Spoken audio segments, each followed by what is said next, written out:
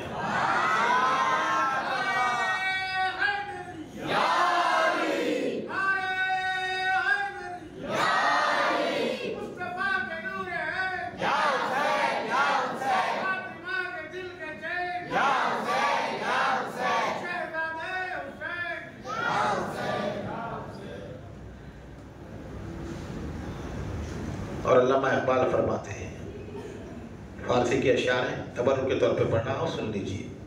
کارے کے حسین اختیارے کر دی، در گلشن مصطفیٰ بہارے کر دی، از ہیج پیمبران آبدی کار، واللہ حسین چکارے کر دی، رمز قرآن از حسین آموختے۔ قرآن کے اسرار کو ہم نے حسین سے سیکھا ہے، اقبال کہتے ہیں، رمز قرآن از حسین آموختیم، ز آتش شعلہ افروختیم، یہ آتش شعلہ افروختیم جو ہمارے اندر جگمگا رہا ہے، بھڑک اٹھا ہے، یہ حسین کے جذبے کی وجہ سے بھڑک اٹھا ہے۔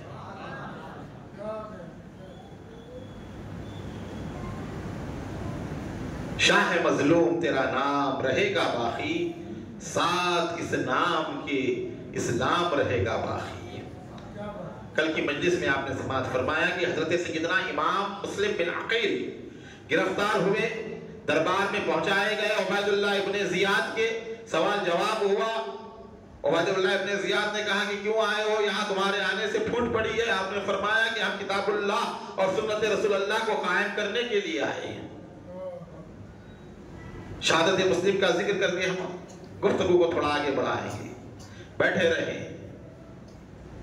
اگر پیٹ خالی ہے تو بہت اچھی بات ہے، اہل بیت سے مماثلت کی علامت ہے۔ فاقے سے ہیں، کھانا نہیں کھائے ہوئے ہیں، بہت اچھی بات ہے، کل بھی فاقے سے رہیے۔ روزہ نہ بھی ہو فاقہ کریں، روزہ رہ رہے ہیں تو رہیں، نفل روزہ ہے، جو رہے گا آپ کو ثواب ہے، نہیں رہنے پہ کوئی پکڑ اور پوچھ نہیں ہے۔ جو نہیں رہ رہے ہیں صوفیاء نے فرمایا فاقہ کریں، تاکہ اہل بیت سے مماثلت پیدا ہو۔ 10 محرم کو وہ بھی فاقے سے تھے اور ہم بھی تھوڑی ہی دیر کے لیے صحیح ان سے مشابہت ہماری ہو جائے۔ پھر انشاءاللہ عصر کے بعد لنگر کا اہتمام رہے گا، زیارت آثار مبارک کا اہتمام رہے گا۔ تو خالی پیٹ بھی ہیں تو برداشت کیجئے، تاکہ معلوم ہو کہ فاقے سے انسان کی طبیعت کیسی ہوتی ہے۔ میرے گھر میں بھی آج 9 تاریخ تھی، فاتحہ ہوئی پوری، جو ہے کھانا سالن بھٹی کھچڑی وغیرہ تمام چیزیں بنی ہوئی تھی، اس کے بعد بھی میں نے نہیں کھایا، شربت بھی کرایا۔ آپ یہ نہ سمجھیں کہ جو ہے کھا پی کے آگے بیٹھ رہے ہیں اس لیے لوگوں کو بول رہے ہیں بیٹھے رہو فاقے سے بول کے۔ میں جتنی مجالس سے تقریباً بغیر کھائی کے بیان کرتا ہوں، بھوکوں کا ذکر پیٹ بھرا ہوا بیان نہیں کر سکتا۔ ہاں، بھوکا رہے گا تو ذکر ہوگا صحیح۔ اب یہ دیکھ رہے ہیں آپ اسی سال سے جو ہے واجد چشتی جو ہے لا کر جو ہے وہ دودھ کا جو ہے پیالہ پلا رہے ہیں مجھے، 1 گلاس، ورنہ اس سے پہلے تو وہ بھی میسر نہیں تھا ہمارے کو۔ تو یہ ان کی جو ہے کرم نوازی ہے، اللہ جزائے خیر عطا فرمائے۔ کیونکہ 40 سے زیادہ میری بھی عمر ہو چکی ہے، اس کی وجہ سے جو ہے عوارض جسمانی کا لاحق ہونا یہ ضروری اور لازمی چیز ہے۔ پھر بھی جو ہے الحمدللہ کبھی ذکر اہل بیت میں کاہلی نہیں کرتا ہوں اور جو ہے اپنی سستی کا اظہار نہیں کرتا ہوں۔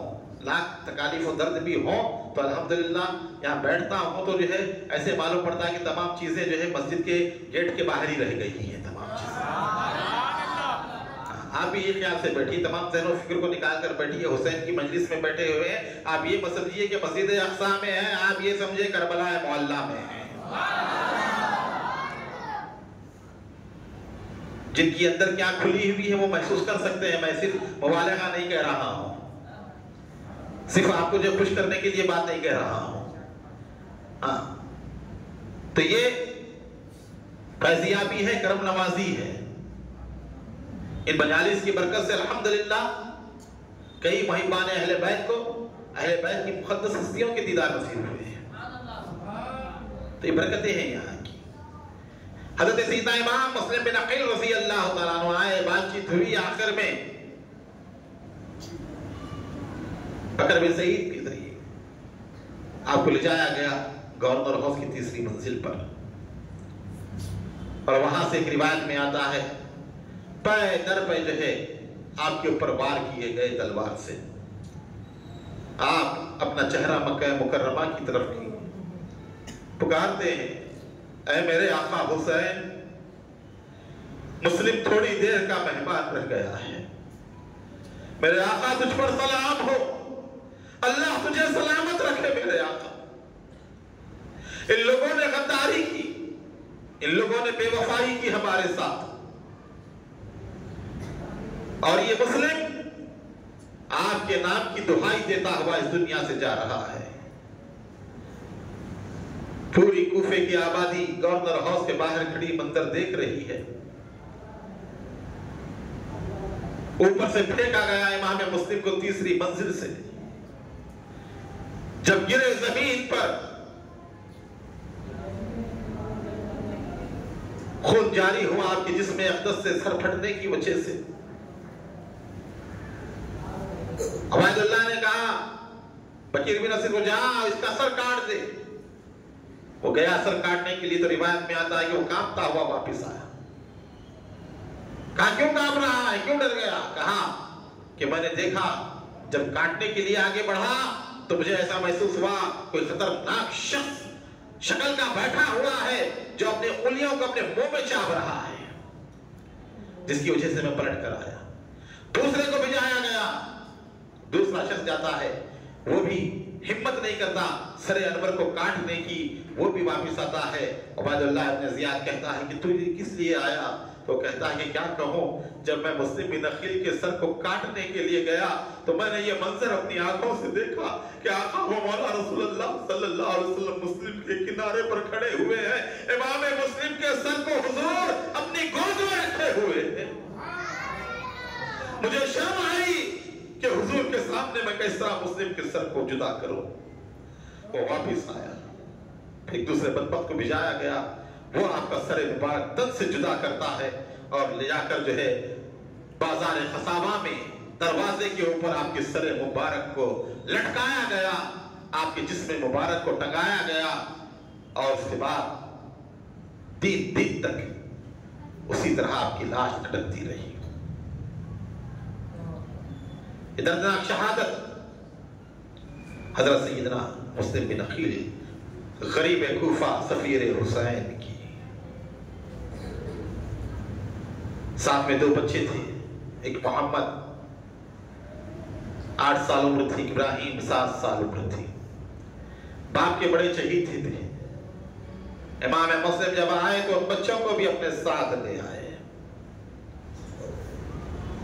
سید حسین کاشفی نے روضۃ الشہداء میں تفصیلی طور پر ان کا دردناک واقعہ لکھا ہے.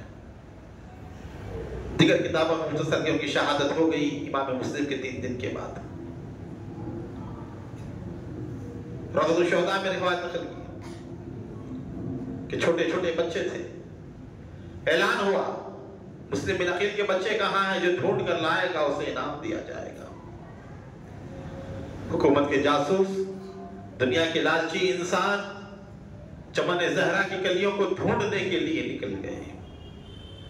ہر طرف جاسوس پھیلے ہوئے ہیں، لوگ تلاش کر رہے ہیں مسلم بن عقیل کی اولاد کہاں ہے، محمد و ابراہیم کو ڈھونڈ رہے ہیں. حضرت امام مسلم جب گورنر ہاؤس جا رہے تھے اپنے دونوں صاحبزادوں کو قاضی شریح کے گھر میں چھوڑ کر گئے تھے. کوفے کے قاضی تھے، یہ جج تھے حضرت علی کے زمانے میں، قاضی شریح ان کا نام تھا. قاضی شریح کو جب معلوم پڑا حکومت ڈھونڈ رہی ہے بچوں کو، قاضی شریح رات کی تاریکی میں اندھیرے میں بچوں کے پاس آئے، دونوں معصوموں کو دیکھا، اپنے کلیجے سے لگایا، زار و خطا رونا شروع کر دیا. بچے پریشان تھے. کہا چچا کیوں رو رہے ہیں آپ، کیا معاملہ ہے، کیا وجہ ہے، اس طرح پھوٹ پھوٹ کر آپ ہمیں دیکھ کر رو رہے ہیں؟ تو کہا بچوں کس منہ سے کہوں، کلیجہ منہ کو آتا ہے، کس زبان سے بتاؤ، زبان یارہ نہیں دیتی بولنے کی. ہائے کیا کہوں، آج پردیس میں تم یتیم ہو گئے، تمہارے باپ حضرت مسلم کو شہید کر دیا گیا، ان کی لاش کو بازار خطابہ میں لٹکا دیا گیا، اور آج حکومت کے جاسوس تمہارے خون کے پیاسے بن کر تمہاری تلاش میں سرگرداں پھر رہے ہیں آج کوفے کی گلی کوچوں میں۔ باپ کی شہادت کی خبر سننا تھا، بچے سہم گئے، زار و ختار رونا شروع کر دیا۔ کہا شہزادو مت رو، کہیں یہ ہوا تمہاری آواز کو باہر لے جائے اور لوگوں کو پتا چل جائے کہ تم یہاں ہو تو تمہیں بھی گرفتار کر لیا جائے گا۔ قاضی شری نے اپنے بیٹے اسد اللہ کو بلایا، کہا اسد اللہ آج رات باب العراقین کے دروازے کے پاس سے ایک قافلہ مدینے کے لیے جانے والا ہے، ان دونوں بچوں کو کسی محب اہل بیت کے حوالے کر دو تاکہ یہ مدینہ خیر و عافیت سے پہنچ جائیں اور اپنے نانا جان کے جوار میں چلے جائیں۔ بچوں کو سینے سے لگایا، 50-50 دینار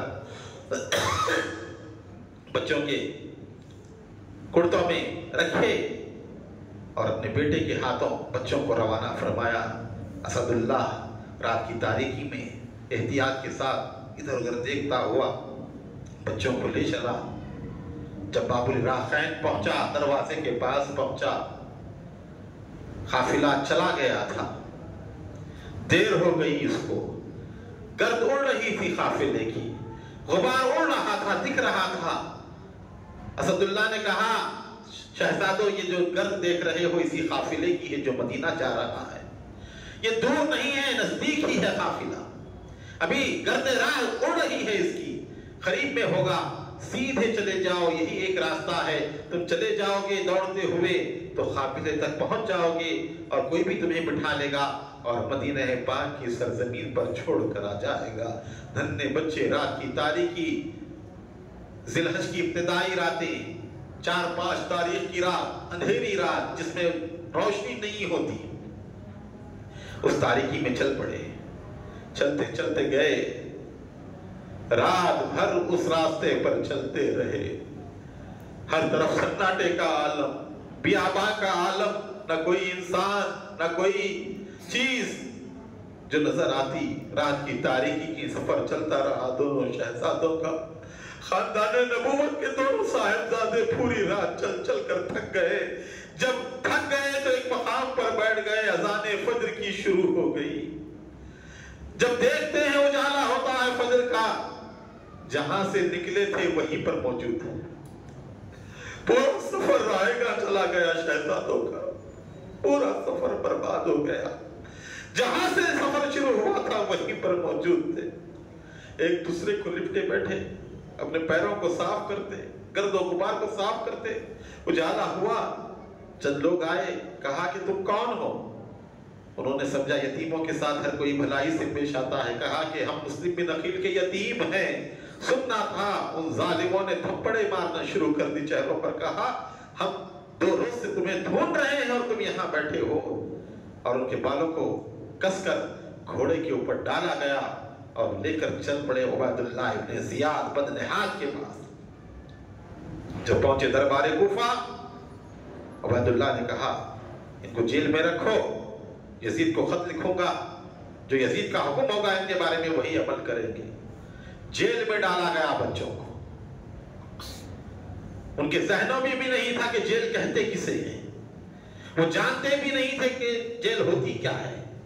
جب اندھیری جیل میں گئے، مسلم کے بچے ایک دوسرے کو دیکھ کر روتے ہیں، کہا ہم کہاں آ گئے؟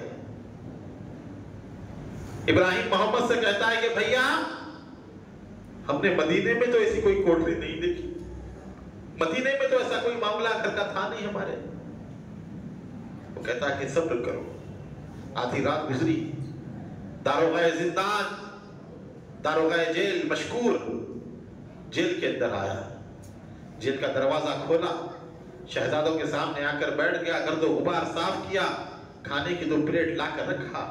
شہزادوں ان پلیٹ میں جو کھانا ہے اس کو کھا لو، میں تمہارا دشمن نہیں ہوں، میں اہل بیت کا چاہنے والا ہوں۔ مشکور نے کھانا کھلایا آل محمد کو، اولاد علی کو۔ کھلانے کے بعد مشکور نے دونوں شہزادوں کو اٹھایا، اپنی انگوٹی نکال کر دی اور کہا